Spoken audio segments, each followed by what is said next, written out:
कुडाळवरून आलो. विलास पालव सकाळी सांगितल्याप्रमाणे मी ज्योतिषशास्त्र आणि वास्तूचा अभ्यास करून माझी प्रॅक्टिस चालू आहे. चांगल्या प्रकारे अर्निंग चालू आहे.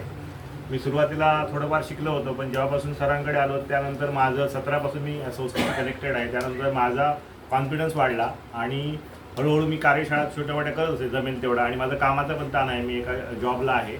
मागच्या वर्षी मला कार्यशाळा करायची होती आणि ऐनवेळी आमची युनिव्हर्सिटीची व्हिजिट लागली, त्यामुळे मला करता आली नाही. 1 वर्ष लेट झाला. शिक्षण क्षेत्रात मी इंजिनिअरिंग कॉलेजमध्ये आहे, पब्लिक रिलेशन ऑफिसर आहे इंजिनिअरिंग कॉलेजमध्ये. त्यामुळे सतत कामाचा ताणासोबत संध्याकाळी 6 ते 9 मी माझ्या ऑफिसमध्ये बसतो. कधी आला तुम्ही पंधरला कुडाळकडे, तर माझं ऑफिस हायवेला लागूनच आहे आणि माझ्याकडे कामं भरपूर आहेत, पण मी माझ्या पद्धतीने करतो आणि मला त्याच्यात यश आहे. त्याच्यामुळे मी ते करत जाणार आहे. आता एक फायदा आला की आता मी वास्तू कार्यशाळा केल्यामुळे पूर्वी मी रत्न वगैरे त्याला घाबरत होतो, कारण मला त्याची माहिती नव्हती. म्हणजे उगाच काहीतरी फसतील, लोक मला पैसे नाही देतील असं वाटत होतं. पण जेव्हा मी सुरुवात केली तर आता माझा त्याच्यात जम बसला आहे. तसा माझा नक्की भविष्यात इतरही जम बसणार आहे की मला माझी एक समजावून सांगण्याची कला माझ्याकडे आहे. त्याच्यामुळे माझ्याकडे जर 10 लोक आले तर त्याच्यात 2 लोक माझे 3 ते 4 लोक ॲक्सेप्ट करतात माझ्या सगळ्या गोष्टी म्हणजे घेण्यासाठी.